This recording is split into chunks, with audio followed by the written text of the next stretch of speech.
Tonight, government announced detailed plans to get cabinet to consider a report on whether or not to legalize Okada or commercial motorbikes, a central manifesto promise of the NDC after final consultations as soon as next month. I am saying that we are doing stakeholder consultation on the matter, and when we are done, we will make it public for you. In coming up with the law, it is not about speed, it's about accuracy.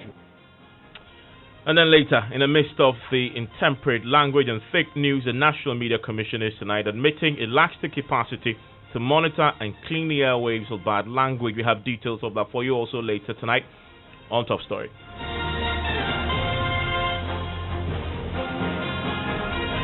This is Top Story with Evans Mensah.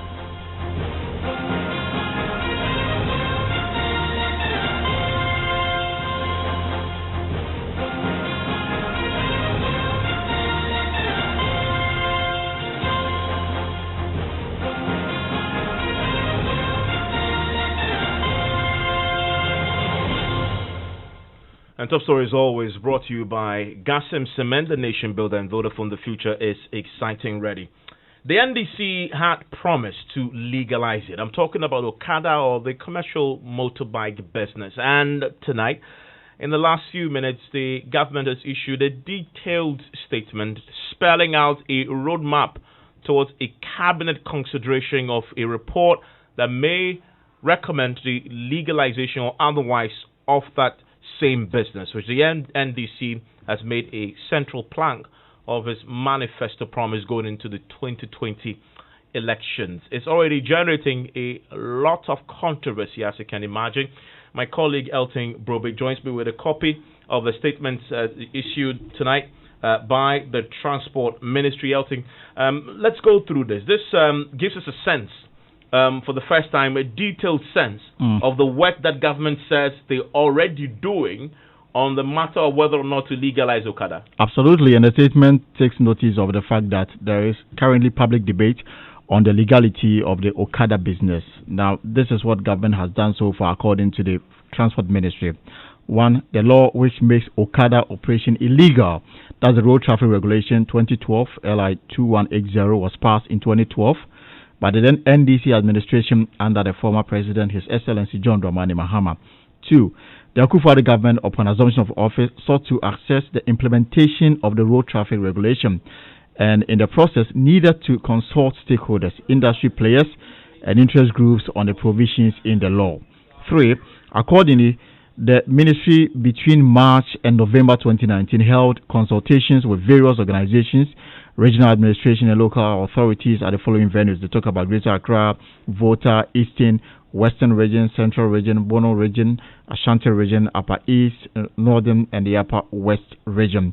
Now, according to the following groups were also part of the consultation exercise: the Ghana Institute of Planners, the Ghana Automobile Dealers Association, the Ghana National Association of Driving Schools, Ghana Association of Driving Instructors, National Road Safety Authority, Drivers and Vehicle Licensing Authority, Motor Traffic and Transport Department, Okada Riders Association, Ghana Insurance Association, Ghana National Fire Service, National Ambulance Service, Ghana Red Cross Society, National Disaster Management Organization, Road Safety Advocates, as well as the transport unions as GPRTU, JLTCC, and ProTour. I see. I mean, so this is a tall list of people they've consulted so far. Consulted in the regions, but they also talk about some hospitals, right? That they also visited. What was the point of the visiting the hospitals?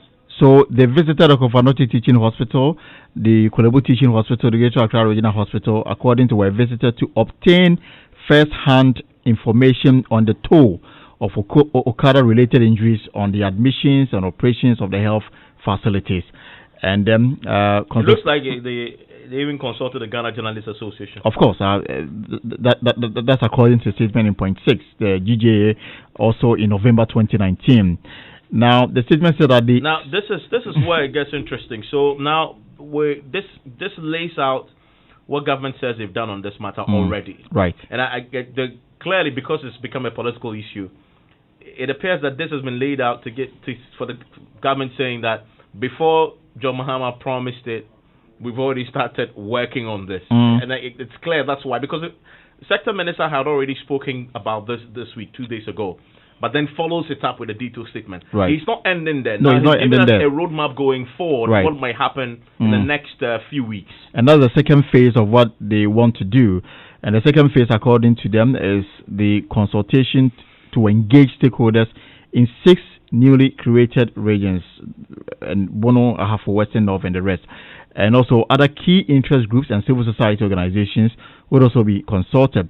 And they have they've mentioned them here: the Center for Democratic Development (CDD), Dankwa Institute for Democratic Governance, Integrated Social Development Center (ISODEC), Center for Policy Analysis (CEPA), Institute of Economic Affairs (IEA), and political parties.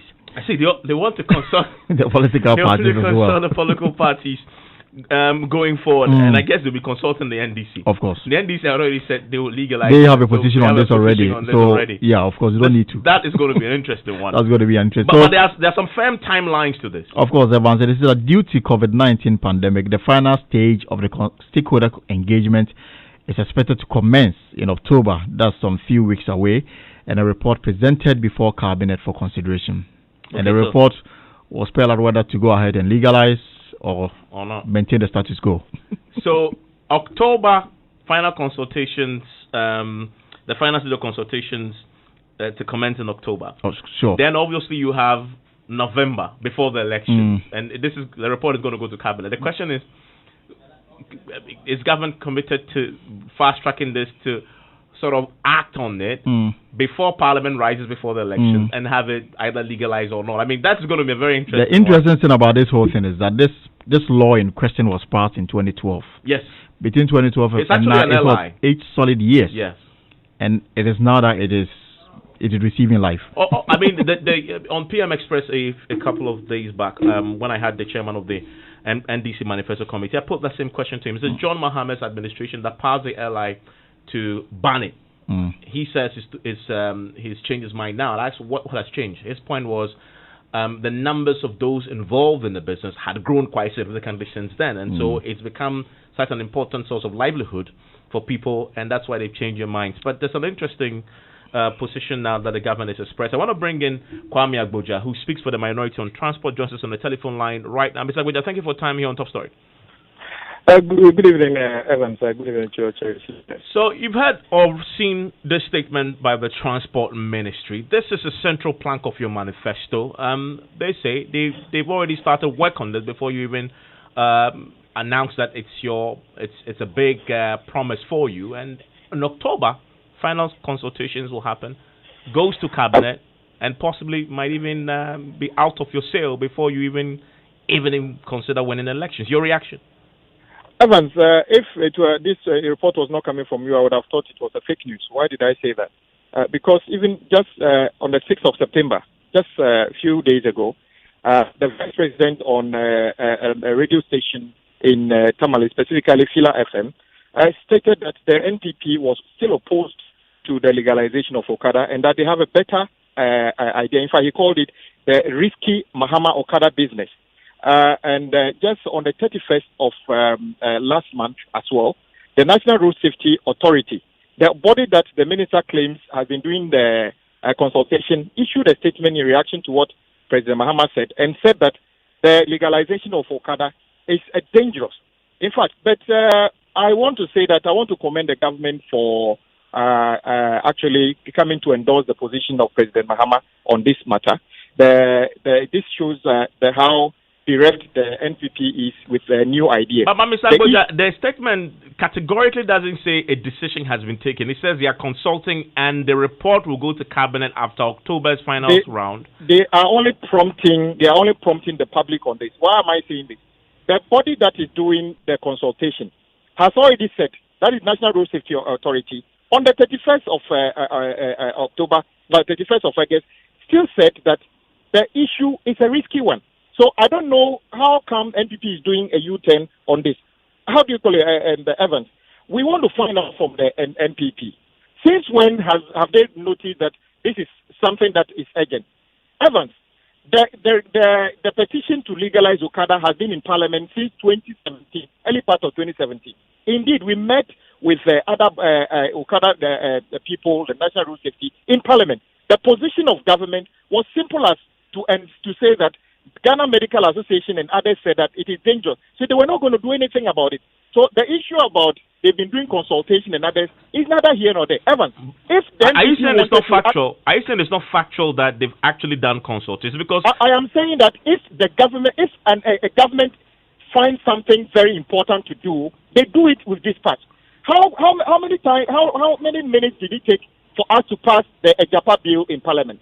When they wanted to change the agreement, how many? They did all of them under certificate of agency. And I'm saying that when they wanted to do this luxury vehicles tax that they came to Parliament, who did they consult? When they wanted to impose this obnoxious tax of banning the importation of service cars, they did it with dispatch. So I am saying that all this consultation that they're talking about was only intended to kick the can down the road so that they don't legalize it. It is only because President Mahama has come out boldly to say that we are legalizing it. That is why we are told that they are quickly drafting a law. And indeed, guess what? When it gets to cabinet, when it gets to cabinet, they would endorse it because it will be interesting. Because, like I've just told you, just on the 6th of September, this month, President, the Vice President, you made the point at the beginning. But let's look at the timelines.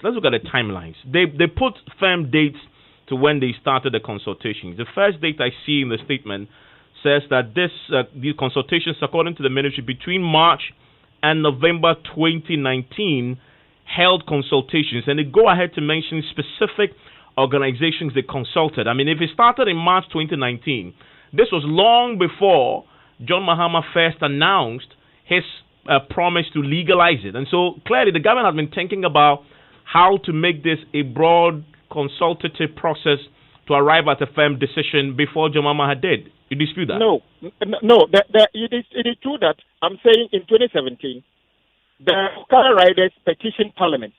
We called the Minister and the National Road Safety Authority to come to Parliament and listen to us. The position of the government at the committee level was not different from the position of Ghana Med. In fact, their caveat was Ghana Medical Association and how they visited operating theaters and other things. They told that they were going to do consultation. Now I'm saying that when you get a petition for something that is so urgent since 2017, and it was only part of 2019 that you started working on it, then you don't appear to be interested in other things. Because when government appears to be interested in other things, they do it under the certificate of urgency. And I'm saying they are only reacting now because of what President Mahama said. But guess what? We are happy they have come to the realization that the position of President Mahama was actually in consonance with the people of this country. And we encourage them to do that. But they cannot own this because all this consultation was done in a very lackadaisical manner. If MPP wanted to pass a law, they do it with dispatch. This is not part of the thing as a priority. If they go to Parliament, who will support it? But they cannot own this. This is a baby of President Mahama. Okay, but here's the thing, though. Assuming October comes, the finished final round, goes to cabinet endorses it, comes to the House approved. It is this government that legalized it and not you. You only had an intention that clearly undercuts your promise. No, it doesn't undercut. It makes NPP very disingenuous. Like I said, a party bereft of ideas who only waits for the opposition to bring good ideas for them to steal. So this consultation started in 2017, not even 2019.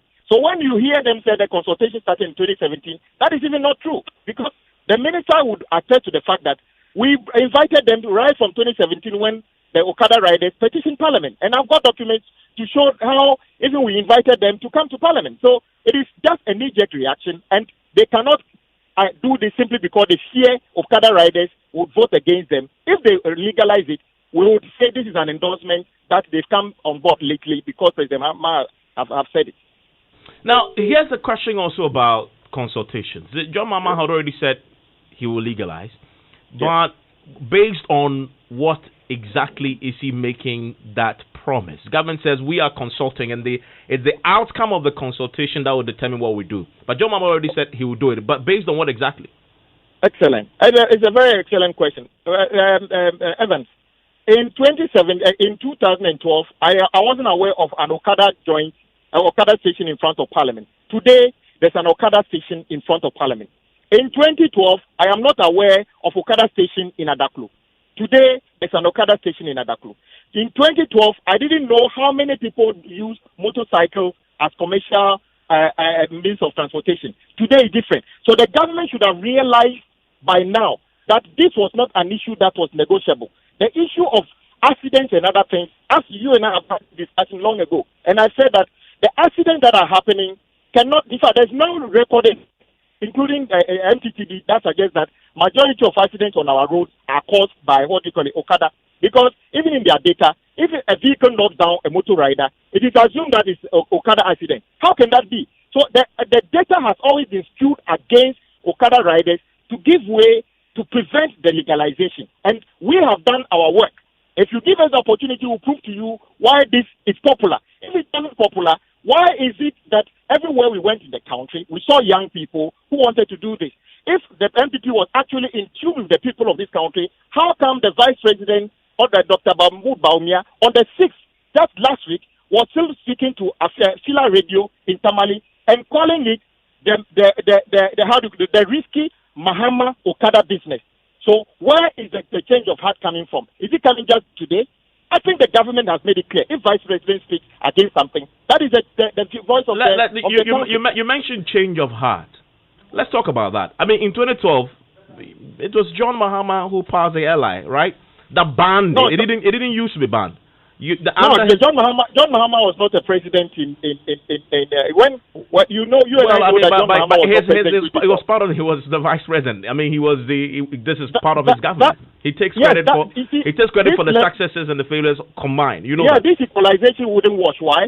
Because in 2018, NDP came to Parliament to pass a law. How do you call it? Luxury vehicle tax. After 1 year, they came to remove it. And you ask yourself what went into that. But I gave you one example why this. Yeah, but we're talking about this particular one. Why? Because that LI was passed. It wasn't banned before. Let me just quote it specifically to what that administration, which he was a central part of, did with the law. It says, for example, the law says the licensing authority shall not register a motorcycle to carry a fare-paying passenger. That was a specific LI in 2012. He says 8 years on now that he's going to make it legal, but he made it illegal in the first place. Evans, did you know any Okada rider in 2012 that you can point to me? 8 years down there, many years ago, something was necessary. After 8 years, there's a need for a review. That is appropriate. That is why I gave you, when a party and NPP passed a law on a luxury vehicle, and less than a year they came to remove it, compare that to after 8 years. This is a new day. And I'm saying that in 2012, there was no need for a huge legalization of Okada, because even in front of Parliament, there was no Okada station. Today, there's an Okada. In fact, there are staff of Parliament that take Okada to work today. That has changed the dynamic significantly. So the comparison is not neither here nor there. Mr. Goja, so is your argument that just because more people are doing something, then it's okay to legalize it? Consider this though. There were according to the statistics for road crashes, there are 4,643 motor or cycle crashes, which take into account bicycles, hand cars, tricycles, and motorcycles. Right? The crashes saw 723 deaths and 3,474 injuries. You say that just because many people, now the numbers have grown, it's okay just to legalize it in spite of these numbers? Not at all, Evans. Why am I saying this? I'm saying that it's a chicken and egg situation, because the law doesn't allow them to use motorcycles as commercial means of transportation. It means that DVLA cannot even give them the necessary training and licensing for them to conduct this activity safely. That is why the accidents are happening. Once we legalize it, we can give them training, make sure they take the necessary insurance, make sure they are designated, they respect the road traffic regulations. The state of the accident will come down. In any case, we all know that currently many of them don't have any training. Some of the bikes are not even licensed. That will change immediately. The law is changed. So it is completely not the case that the accidents are happening because it's a motor ride. But how do you call it, Evans? You and I know that today you can carry people on the back of a motorbike. You can carry people on the back of tricycle. The only thing that is illegal is for you to take money from them. The only thing is that you shouldn't take money from them. So once we change the law, it will address the issue and make it safer for everybody. I understand the concern of the public about safety. We would address that in the law. The NDC, in the statement that has triggered this conversation, the Transport Ministry says they intend to consult political parties and assume they will consult the NDC. And you are the spokesperson. When they come to you, you will participate, and I guess your position is already known. When you are stealing an idea from us, we are the consultants on it. They should be consulting us on that. They can't come to us. No, they said they'll consult you. Yeah, that's exactly what they said they will do. They will consult the political parties. Yeah, they've already taken the idea that we have, so we can tell them how we want to do it. We'll give them the idea because we are nationalistic. We'll be able to do that. There's no need for them to beat around the bush. This is an NDC baby, and we are ready to support government to do it. But we are happy that finally the government has endorsed the position of NDC. However, we want to know whether Dr. Bawumiase holds onto his statement he made on Silla Radio on the 6th of September that this is a risky Mahama Okada business. Is the Vice President standing by his statement? So now that I have you on let me ask you then. You say you make it safe. Considering the numbers that I put to you, 723 deaths, just last year, 3,474 injuries. How do you plan to make it safe if you legalize it? Okay. First of all, I've already said that we believe part of the reason the accidents happen is because majority or a lot of our younger brothers who engage in this haven't got any training at all in terms of how to ride a bike safely because the DVLA is not even allowed to engage them in doing that. Two, because they are doing this illegally, they are not having the peace of mind to do this. So perhaps when they see a policeman, they want to run away, and all the risk comes together with it. Once this becomes a legalized operation, that they can do this in a designated place, and they are aware that they are doing this lawfully, the rush and other things that come with it currently will be taken away, and the training they will have will give them the sense of safety and everything. And I'm sure that would address the concern, and that will reduce the number of people involved in that accident. By the way, the more people die in in vehicular accidents than motorbike, because motorbike can carry maximum 2 people or 3 people in a tricycle, but a vehicle can carry 40 people, a U-turn bus can carry 40 people, and all of them can perish. So motorcycle can never be regarded as the most dangerous form of transportation. I mean, one life lost is bad enough. I agree with you perfectly. They will get it. So, but there's also a question about enforcement, isn't it? I mean, you pass a law, you said a lot of things about how you're going to regulate it to make it safe, but we know, I mean, you know this better than most as a spokesperson on transport, that we have a lot of fantastic, road safety regulations on our books that aren't being enforced. The reason why road accidents kill far many people in Ghana than the worst wars in the world. Well, I can tell you this. We've got a very fantastic idea as to how we are going to make this safe.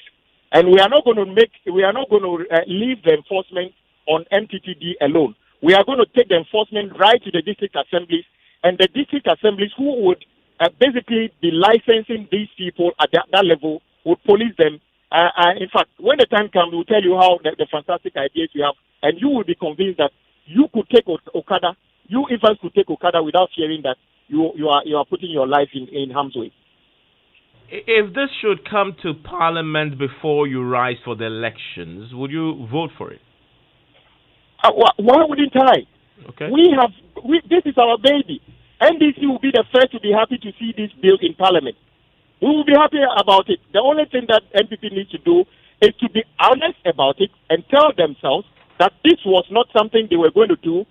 In fact, it is not even on the business of Parliament. You know, anytime Parliament starts, we publish. They were consulting. Consultations were not done. They can't put it in the business of Parliament. We've got bills listed in Parliament which has not even yet been drafted.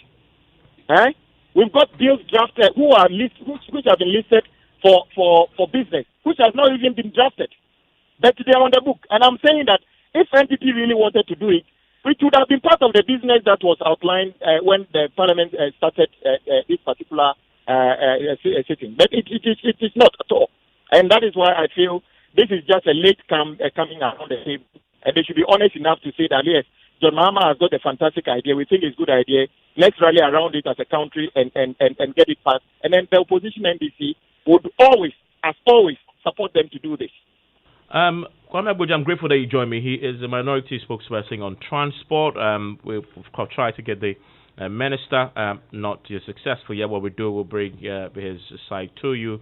Isn't it amazing when your network cares about you so much, so that they do amazing things for you? You guessed it. I'm talking about the Vodafone Cash dropping all charges when you send money to all networks. Yes, you heard it right. It costs nothing, absolutely nothing, when you send money via Vodafone Cash to all networks. Just send any amount as many times as you want to any network and pay zero charges on the money sent. So go ahead, make payments, show your love, make contributions, send money.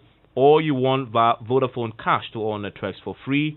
Dial star 110 hash to send cash for free. Are you ready? Hey, Charlie. My network is really killing me. I have to pay my uncle's workers mobile money, but the charges alone, it's about 380 cedis. Charges alone just to send money? That's $10 of cement already, my guy. Listen, bro, you can save money on charges if you move to Vodafone Cash now. Vodafone Cash? But my network is... Hey, sending money on that your network, you pay. Sending money on your network to other networks, you pay. But guess what? Sending money on Vodafone Cash is free. Sending money on Vodafone Cash to all other networks is also absolutely free. No charges at all on Vodafone Cash. So tell me, what are you still doing on that your network? Massa, look sharp, then move to Vodafone Cash. Hey, make us change the SIM right now. Yeah, sending money on Vodafone Cash to all other networks is now absolutely free. Send unlimited amounts of money as many times as you like for free. Just dial star 110 hash now to send money. The future is exciting. Ready? Hey, I say,